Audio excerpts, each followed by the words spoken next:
Hello, everybody. Today I'm joined by Mr. David Brookover, who owns Brookover Gallery, and I'd like to talk with him and do a little walkthrough of his gallery and some comments on photography on certain aspects. And hello, David. How are you doing today? Good. Yourself? Oh, I'm doing fine. I talked with you last week, and you were talking about your congratulations, your new pair of Fujifilm GFX 100s, and I grew up with medium format and large format, but I'm just amazed at the stuff that you've done and what you've told me as so far as what you've done with 8 by 10. Of course, your amazing imagery is just absolutely incredible. I want to let everybody know here very shortly that he's given me permission to do a walkthrough, a virtual walkthrough of his gallery, and show you his website and the images that are on his gallery. And go ahead. Thank you.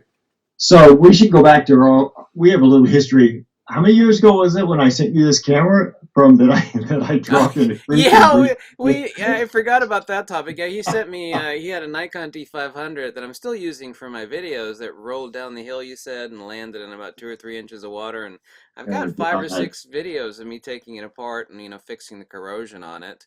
Yeah. Uh, Never buy a Nikon camera when you're out of country, and then try and get it repaired in your own country. They just totally shut you down. I yeah, sent it to LA and they went, no, it was bought in Canada. I sent it to Canada and they're like, you live in America. So then I had to go through the store in Calgary that I bought it, and they sent it to the place in Toronto. I don't even think they looked at it. It came back unfixable. And I got this camera. I'm telling your fans, I got this camera. It looks like nothing had been done to it.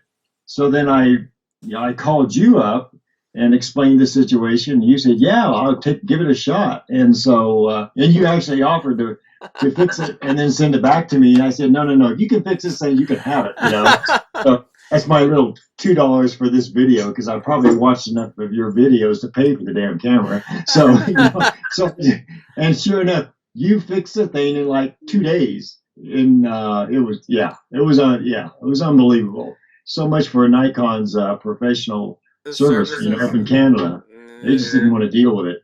That's But I'm that. glad it served you well because watching this thing, it was like a second day into uh, a workshop on the Kermode black bears, and this one had come down the stream, and I was trying to switch lenses. I had two D500s and two lenses. I was switching them, and somehow it just dropped and went boom, boom, boom, boom, boom, and everybody sat there and watched it go boom, boom, boom, boom, splash, and it lit on its back. It didn't even land with the mount into the water. It just lit on the back, and it wasn't that deep. But I pulled it out and seemed to be working, and then it froze up, and I went, oh boy. So Yes, anyway, I saw the yeah. corrosion inside there. Most of it was on the flexa cables that feed from the back controls to the main board. But yeah, there was.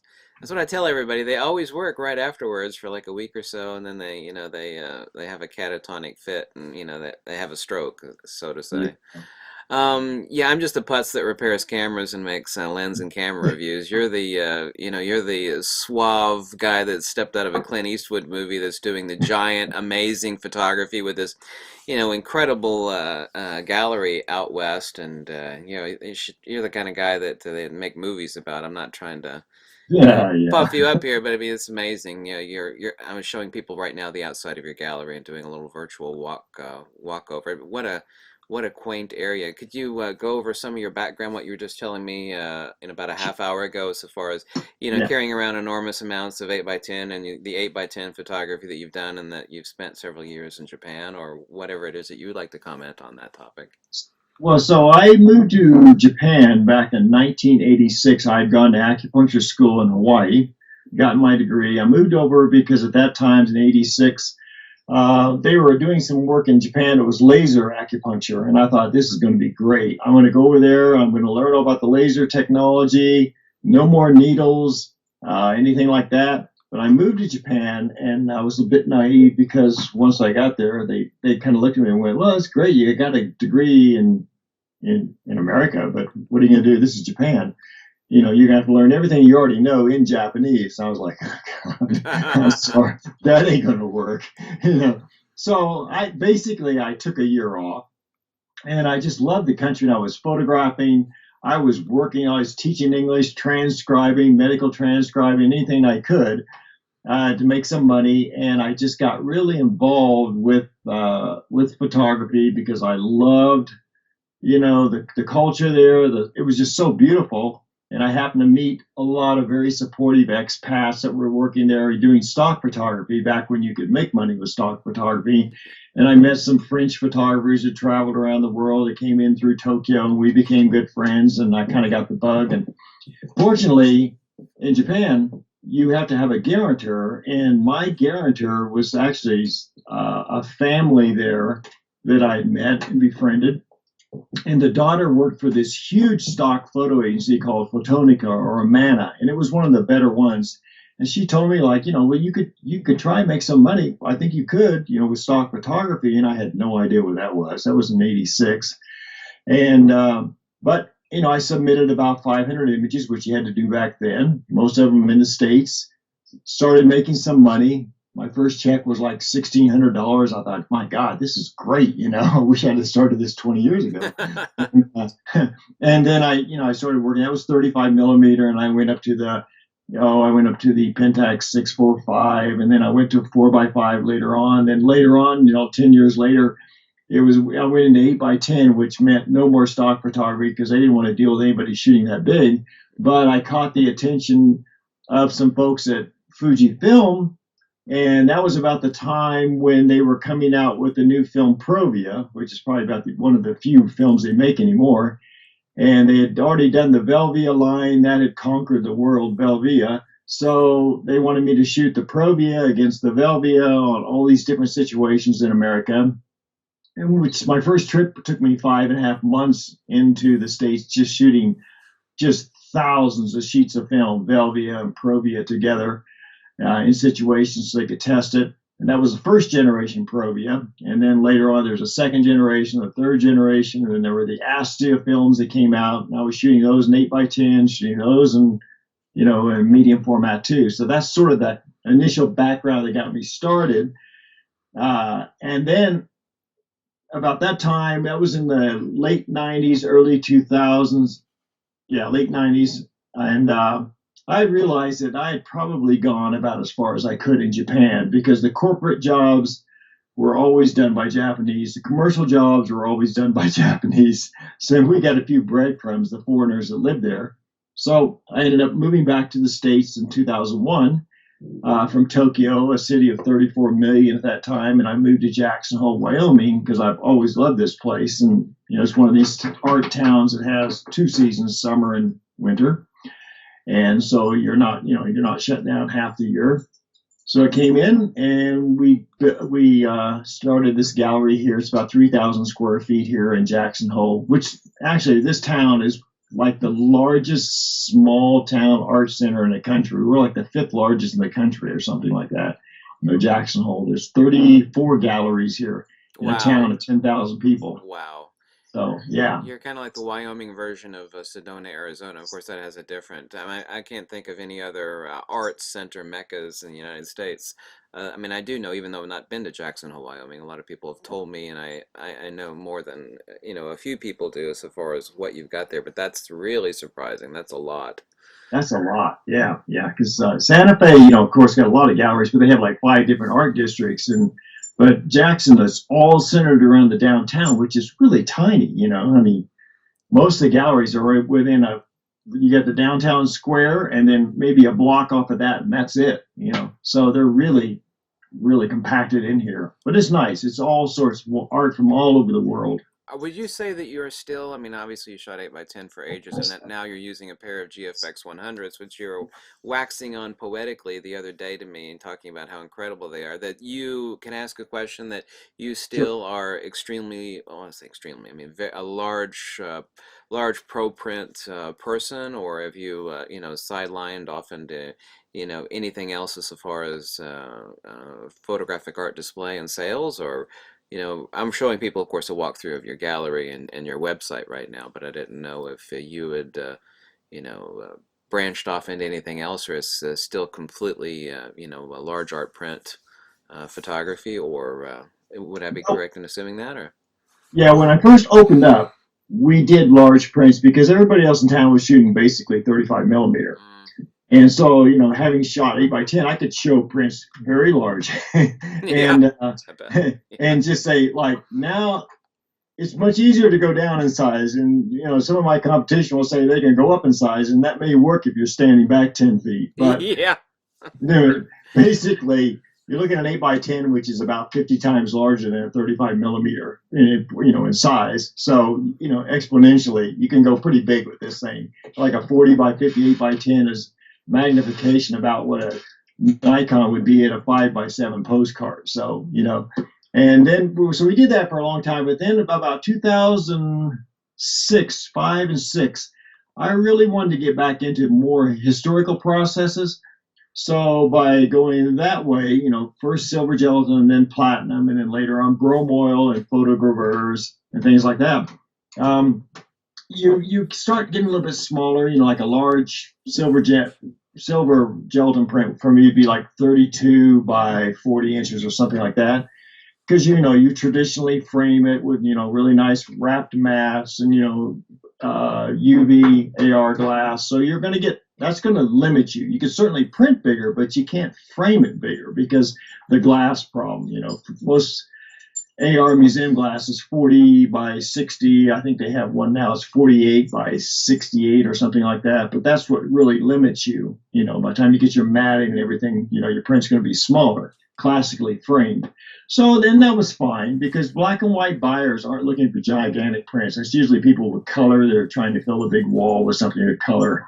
So I started, going back 8 by 10 and then going downwards. And about that time, digital was coming along, and I switched from medium format film to digital back in about late 2008, early 2009. I got the 24 megapixel Nikon camera then. It was outrageously overpriced. That was a D3X, I think it was. Yeah.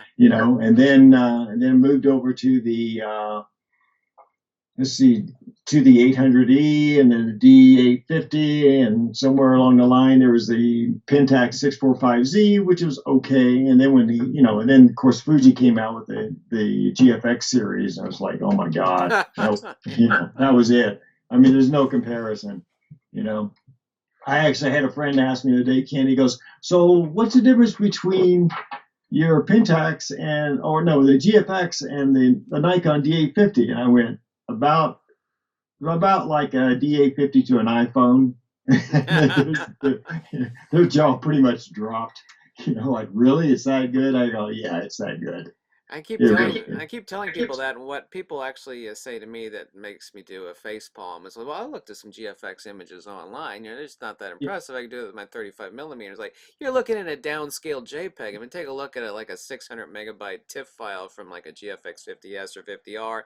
And of course, the Yeah. fact remains, and everybody always states this, and of course, it's the bleeding obvious, is that somebody like you, and of course, I'm showing your images, and I'm actually showing you, there in your gallery with your hand on your cup of coffee, that is someone with your skills. I mean, it's like, obviously you can use an iPhone or anything and produce amazing imagery that will just drop your jaw, and that of course is a testament. You've been there for decades now. Would you say 31 years right now at Yeah, yeah, Berkover yeah. Gallery? 86 till now. Yeah, But I yeah. also tell people too that it gives you an edge for your large prints and what you do. Of course, you know this, but other people don't understand. The edge is the edge. I mean, you could be the best race car driver in the world, but you're never going to win a race at Daytona 500 driving a pickup truck.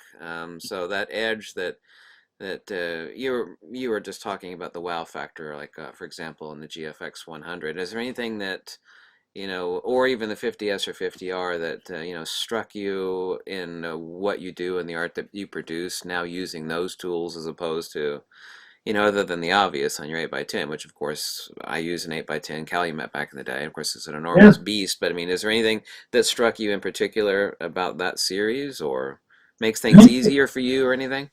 And even that switch to mirrorless was just so much. It was so easy. When you can see through there, and it's the color renditioning is so beautiful with the Fuji.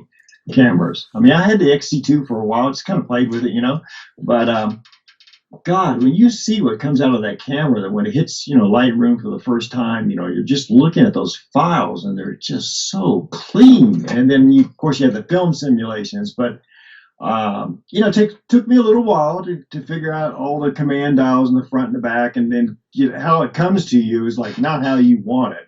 I mean, trust me on that. As you well know, you're moving a command dial, and suddenly you're at 12,800. You go, how the hell did I get there? So you have to turn off a lot of stuff and shoot it in manual, make it really simple. Use the aperture, and no program stuff. Just everything for me is manual, and it's just so simple. I can just go there. I know what aperture I want to put it. I just put it out there, f8, f11, whatever. And but it's so easy to view. It's solid as a rock, and it's just so incredibly sharp. I mean, it's in many ways it's sharper than the 8x10. And now that you have focus stacking, I mean, my God. Oh yeah, yeah. Focus stacking with 102 megapixels, right? Yeah, and the lenses are just absolutely impeccable. They're beautiful lenses. You're gonna have to repeat. This is, guys, by the way, people watching this video. This guy is the grand guru of 8x10 use. He shot more 8x10 than you shot digital photos as a professional photographer. And this guy just got done saying a couple minutes ago better than his 8x10 on the GFX. Yeah, in fact, if I'm going to photograph a portrait of somebody, like in a studio, I would probably shoot an 8x10 in many ways. I mean, it depends upon what kind of portrait it was, but certainly if there's a lot of, skin and facial and things like that, in many ways I would shoot the 8x10 because I wouldn't have to worry about going in and have to clean it up with the digital because it's just so incredibly sharp. It's just, oh my God. So there's certain, grain and film will look good for certain situations, but when you look at the images that come out of this and that are grain free, and you're just, oh my God. And yeah, I mean, 16-bit files, uncompressed 640 megabyte files that come out of this, and you just keep expanding out, and then they don't lose anything. They just don't. They don't blow out until you're about 10 feet. Do you feel like, I found like right now I sound like a Fujifilm commercial, but you have the cameras and so do I, but I mean, do you feel like that this eliminates out some stress between, of course, a person like you wouldn't have stress. There's the issue that for new people that the camera becomes a block. Do you feel like that this lessens the block between you and your creativity as opposed to what you had done in the past or with other camera systems, the mirrorless GFX? I mean, obviously the files are huge and incredible, and you can print large and you have no issues about seeing grain. But I mean, is there any comment that you'd make on that, or something you feel about that? With this camera, I just got back. I drove 10,000 miles from Jackson, Wyoming, via Denver to Vermont and Nova Scotia, and did all the East Coast and met some friends there, and we photographed. And coming back from this trip, first of all, you grow into this system, and it's just so much to learn with it. And the creativity is endless what you can do with this camera. Honestly, I mean, you were always limited. When you're shooting film, you're like, oh God, I can't clip the highlights or I'm screwed. In this camera, there's just so much you can do, and you can instantly read back and like, oh, I kind of like the direction this is going with a slower shutter speed or whatever you want.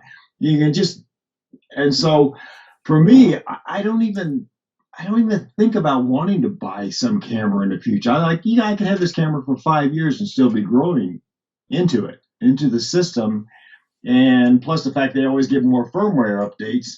So it's just perfect for the way it's me right now. I don't have to screw around with thinking about, oh, I should go this direction or that direction. And now that they're going to be coming out with in the foreseeable future with tilt chip lenses, I mean, there you have it. That's just like the end of 8x10 or anything now. I mean, when you think about that, the tilt chip lenses in this camera, good Lord! Because I saw what Clyde Butcher, my good friend in Florida, has done with his 50R. With his 50S, and he's using Canon glass and Nikon glass for tilt shift. But when Fuji comes out with a tilt shift lens for this, with much larger image circle, and I always stand behind their lenses because they make impeccable lenses. Well, there you have it. That'll be the end of everything. And the architectural photographers will love it. The landscape photographers will love it. The food photographers, product photographers, they're going to love that too. So, you're buying into a system that's going to take care of you for a very long time. It's a And genius move on their part that a company as small as Fujifilm, relative to Canon and Nikon, got the heads up on everybody and completely dominates medium format almost overnight. oh And of yeah, course, I didn't mean to ask so many questions about the camera. I mean, this is about your gallery and your masterpieces. I kind of diverged onto that topic because I was curious because as a guru of a large format, which of course you are, I really wanted that insight or comment, yeah, not just for myself, but for other people to hear. Right now, of course, I'm showing the issue. I mean, excuse me, your beautiful photograph on your gallery of the buffalo with the snow on his head, and yeah. your beautiful images. They're just absolutely incredible. I mean, this is about you and your gallery. Yeah. And is there anything particular that you would like to make a statement about that's not on your website about your gallery, so far as those that come to visit it, or any particular, insightful comments that are not on the frequently asked question page? And by the way, I'm going to put a link to David's gallery below. And if you're ever out in I would always love to visit Jackson Hole, Wyoming. It's been a dream of mine for ages. But is there anything you'd like to comment on about your gallery, or particular statements you'd like to make? Yeah, when people come into the gallery, often they'll see different type of printing processes, and they go, "Well, okay, so how do you print this? How do you print this? And what?" And so we get into the dialogue about the various printing techniques and the substrates we use. And I always tell everybody, look, it's not my name's on the board, it's on the sign, right? And I did take the images, but I work with about 9 different printers around the country, and these guys are amazing. I may be driving the race car, but that's about all I'm doing. Or They're the pit crew, right? Is that right? and one of my friends said, like, I've been working with this one lady for about 20 years, and she just said the best thing. She goes, I always think of you more as a director anymore than a photographer, because you see an image, you go, wow, I wonder if this would work as a platinum or a photogravure or, a stand-up silver gel or something like that. And then you go to these people, and I mean, some of these guys, they print for, like, Stan Klimek is one printer. He prints for the Cartier-Bresson estate. You got Sally Mann, folks like this, world-renowned photographers, right? I mean, way up there on the level. And other people, they vote again, other great photographers. So I'm only as good as the people I surround myself with. I've always said that. You just got to be, because my printing skills are, mama at best. So. But Yeah, what you're doing requires so many different. Of course, I did a lot of printing. I mean, I think I'm going to die early from having my hands in chemical and fixture bath for so many years. What you're doing, and the large prints that you do, is not. Of course, everybody today is about, well, did I get the right composition? Did I process it correctly in Lightroom or Photoshop? But you actually have to be a master. And this, of course, was an issue back in photography school. Some of these people make amazing images, but they were bad printers. I mean, they just yeah, would not do it right. You have to right, have all these countless expertise levels, the composition, the shot, the processing, the printing, how it's framed, and just all these, yeah, highly skilled, that it's kind of dying away. I mean, everybody today is kind of seemingly, from my perspective it's anyway, kind of turned into a slouch, and they just don't realize that to make these expert prints that you do and to print them in the different processes, there's 1,000 different ways you can make it look a million different ways, the exact same shot, with yeah. whatever processing it is, that they just don't, nobody realizes this or discusses this anymore. And the sad thing is, a lot of them don't care, And then you're saying, well, wait a minute, you like this because look at the way it was printed, look at the type of paper, understand the historical process. This printing process dates back from the 1830s or 1872, and then they go, Yes, oh, that's why it looks different. I go, yeah, you're actually, silver gelatins. You're looking at that silver. You're not looking at a pigment reproduction, even though the pigment exactly. reproductions have gotten good. You're still, the luminance is going to be totally different. And Exactly. then here you have a platinum print that's printed on a 2,000-year-old style paper, that they've been making this type of paper for 2,000 years. I mean, it's going to be around for as long as the paper's going to around, because platinum doesn't fade. And then people, oh, okay, but then, like anything, can you run into the price? Like, well, why does it cost so much? Well, that print right there may have cost me $2,000 or $3,000 to make it. And they're like, oh, And I go, so it's a little bit different, and that's why you're paying for that expertise of what these printers have been doing for 30, 35 years. So, And as a and dying art that few I people are know, doing. I And know, it's sad. It's like, you're refreshing my brain back into the days when, and of course I worked in a few camera stores back then, photography. But we would sit around, and we'd be connoisseuring over, like, wine snobs over paper grain and the tightness yeah, of it, and the printing process is just so many things today that nobody ever asked me I haven't had a question on that in ages. yeah, Nobody discusses it, and it's so insanely important. It's not just about getting the shot and processing it, and having high megapixel count. I mean, it's about delivering that print with somebody like, wow, this is not only an incredible image, but I mean, right now I'm actually showing some of your incredible images on your platinum palladium gallery. Just jaw-dropping incredible. yeah. Oh my Oh, goodness, great. the barn and the bad weather and the mountains in the background and the dilapidated fence. Oh, it's just incredible. Yeah. Sorry, your images are amazing. Um, uh, Sorry. is there anything particular that when people visit your gallery? I was actually also showing some of the gifts, like Mhm. your Yeah. book, The Road. I was showing that a few times, and your moments on your Hmm. gift section at Brookover Gallery that you would like Yeah. to say about your gallery that you hadn't, that's not on your website. Yeah, we do sell those two products. The road is almost sold out. I think there's only about 50 copies left of the trade book, and then we have the clamshell special edition one, which we have some more of those because usually that would require buying a small, 8x10 platinum print with it. So I think the road went for 75, the black version, the trade copy, and then the red one, and the clamshell was $1,500 because you got a small platinum print with them. But and then Moments is just the Four Seasons asked me years ago when they first opened up here in Jackson to give them some images. And so I give them images like about every 2 years. And then they put the piano music behind it. And then you could just put it on your PC or whatever and just throw it in. And they use it for a turn down channel there at the Four Seasons. But, we just sell it. People come in. It's like $20. They come in, just $20. That includes the tax.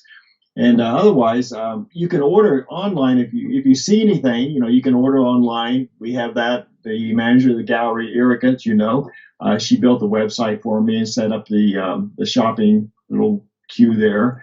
But main thing is you come in. If you're in Jackson Hole, come in and we'll discuss the different printing processes. We'll show you. That we've got videos downstairs that go from the history of photography from the very beginning all the way to digital. There's 13 different videos that come through. It's through Kodak, the Eastman Center, and there in New York.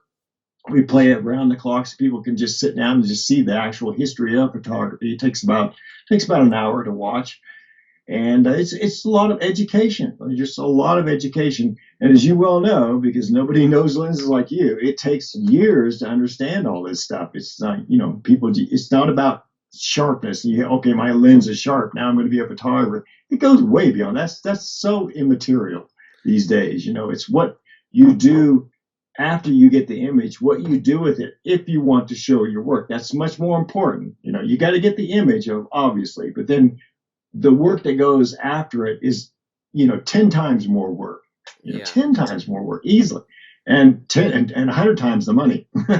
Yeah, and all the expensive paper that you throw Oh, away, oh, and oh my God, yeah, I'm having flashbacks of spending a quarter of my life in the dark room, which I basically literally have. Right now, I'm actually showing a silver gelatin of a landscape of the mountains, just absolutely jaw-dropping, incredible. Can actually people purchase these prints directly from you if yeah. they do not visit your site, or if it's not? Yes, you can. You could call, and lots of times they'll email us and say, "What's the price of this print?" And then we have various sizes. Now, certain ones will be just only one size, but a lot of the silver prints will have various sizes.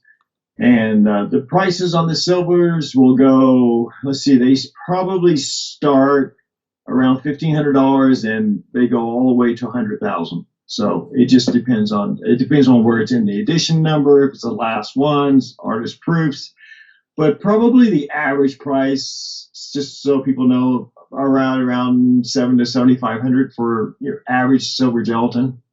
That's mounted and everything like that, and then framing is extra, but you can get a frame back at your hometown too. Takes about 4 to 5 weeks to get one. I'm there on every print that we make. I'm always there in the beginning. I work with the printer. We Mhm. get it to the place it is. We sign off on it. Get it in the gallery. They've got all their work. They've got all their bat prints or artist proofs to work with, and then they'll reproduce on a schedule to get it to the customer after that. But it does take time because these guys are busy, and the old rule is like, you print 8 silver prints, you might get one that works, especially when they're big. I Yeah. mean, little 10x12s or 8x10s, you can print those all day long, but you get into a 30x51 silver gelatin print. Good luck mounting that and have that sucker work for you the first time. It just doesn't happen. Anything can go wrong. Yeah, actually, I have an inkling. Most people don't. Of course, you do extremely so. How much money is wasted to Oh actually God. make the final print that gets mounted and sold? I mean, it's amazing. It's just crazy. I mean, literally, I've seen guys print prints, that big, 32x40, 5 to 8 of them, and you might get one that works. You'll get crack in the gelatin. You'll have some little thing on the back of it that you never saw. That when you press it down, in the heat press mounts, it's just like boom, you got a little dimple in it, or you've got a spot thing coming up. It's I It's feel infuriating. I have. oh, and anything that can go wrong can go wrong. You're like, oh my God, we've been working for 3 days, we got nothing to show for this. I really, those guys that work in the lab in the dark room, I really feel for them because it's just, God, they've got the patience of a saint. What they say about those guys versus the photographers is that nobody wants to be them, and while they're doing that, they wish they were you outdoing what they're printing. Yeah, yeah. But some of them, boy, I mean, they're so dedicated and they're so good. Oh my God, they're so good. Yeah. Uh, Uh, I'd like people to check out David's gallery in the link below. I'm also going to put a link to his Instagram and contact him about prints. Is there anything specific that you'd like to say as far as people contacting you about purchase of your prints or visiting your gallery? Feel free to call us. The easiest way is call us because a lot of people who don't know about the process will have to end up explaining it. So if you call, I know there's a whole generation that's adverse to speaking with people. They'd rather text stuff, but I don't really have 6 hours to sit and text back and forth. I can just, pick up. The girls can either talk to you or I can talk to you and just kind of walk you through. Usually you get an idea what a person wants after a while as far as what type of printing style, and then, what type of imagery. Obviously, you can see all the imagery there on the website. But yeah, I would call up the gallery and just say, "Can I speak to David about some printing or something?" And I'll make it a point to certainly call you back. We do that a lot. I mean, we have so many return guests. Just it's unbelievable. After all these years, people just come back, and it may take them a few years to finally pull the trigger, but sometimes they just keep collecting and keep collecting. And then some folks can collect for the various homes they have too. So not anything I need to worry about that, right? Yeah. No, no. It's Yeah, yeah. I really, really appreciate this interview Yeah. with you today, and I'd Sure. like for people to check out your website and your prints, and also to your Instagram, and I hope one day to shake your hand and give you a hug and go out to Yeah. Jackson Hole. I've always wanted to go out there. I mean, I just heard so much. I mean, I got some rich buddies that travel the world all the time, and they're like, "Oh, you got to go to Jackson Hole." It's like, well, hopefully one of these days I will. I really wanted to say thank you so Um, very much for, spending some time with me and letting other yeah. people see your work and talk about some of the things that you do. Well, I And want to thank you for what you do. oh, I'm You know. nobody. I'm literally just a bald putz making videos trying to save people some money. I want to be out doing this. I'm trapped behind the computer way too much. I mean, even the people that can't stand me know this is the truth. I mean, but I would, I would love to be out where you are with the GFX 100. I got a lot of camping supplies. I used to do a lot of backpacking, like a Pelican, an airtight Pelican case, my backpack and my tent, Yeah. just traveling around, doing what you're doing. And of course, that's of course only a pipe dream, but I mean, I hope to God this, someday to be able to to do that or at least meet you. You got a Yeah. place to stay. If you come out, you got a place to stay. That's half of it right there. So, I really wanted to say thank you, David, so much, and yeah, I'll you. put those links below, like everybody to check them out in the description below. And I really appreciate the time that you Yeah. know, spent with me and giving an insight to other people and what you do, and you know, some of the things that nobody talks about that's so incredibly important that actually is necessary to make the final products that you see that are just so incredible that I'm showing people right now on your website. Your silver gelatin gallery, for one. I know you can't see what I'm showing other people right now, but that's what I'm showing them. Yeah, it's yeah. That I tell you what, this like I was saying, some of those printers are just really unbelievable what they do. And again, one of my best seller prints was well, the most popular one now, I think it's called The Reason Why. When you go to the silver page, I think it's the first one that flips up on it. And that was taken with your highly recommended 135 f2 Apple Sonar Zeiss that you recommended. Oh, on the GFX 100 or the 50S or 50? Well, that was actually shot with the, oh gosh, that was with the 800E, but it was multi-road stacked together. Oh, And you were talking about the first image on the silver gelatin gallery, which is the mountains and the ethereal clouds, and that yeah, and the going off to your left, yeah, and it's called The Reason Why. I believe that's the first one that comes up on the website. And yeah, I did a multi-row, pan on that and put it together. oh.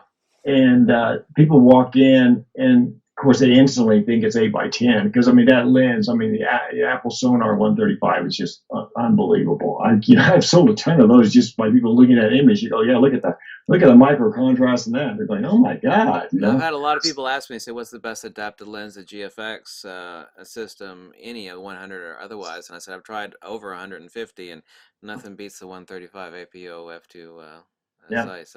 That image is incredible. Yeah, the ethereal subset of clouds that are beneath. I guess I don't know what altitude they're at, but that's just what an amazing image. thank God. This is what my photography teacher, he would just look at this image of yours and drool, and his favorite phrase was, "Oh, look at the silver. Look at the silver." Yeah, so, Incredible. Because you'd always have a hissy fit when we'd us or other students would produce stuff. It was all either, completely blown out or black. There's no in between. I mean, it's like learn the zone system, children. right, right. Yeah. Thank you, David, so much for your Thank time. you. And any last comment that you'd like to make about yourself or your gallery? I just hope more people will pay attention to what you say about lenses because you are the man. Yeah, And many other things, but I'd rather yeah, not be the man. I'd rather be out doing stuff like yeah, this. I mean, this yeah, is amazing. yeah, yeah, yeah. Well, Bless. thank Yes, sir. Yes, sir. you. Be good, and thank you very much. And stay in touch. Okay. Bless you, David, and have everybody check out the links below. And thank you. Okay.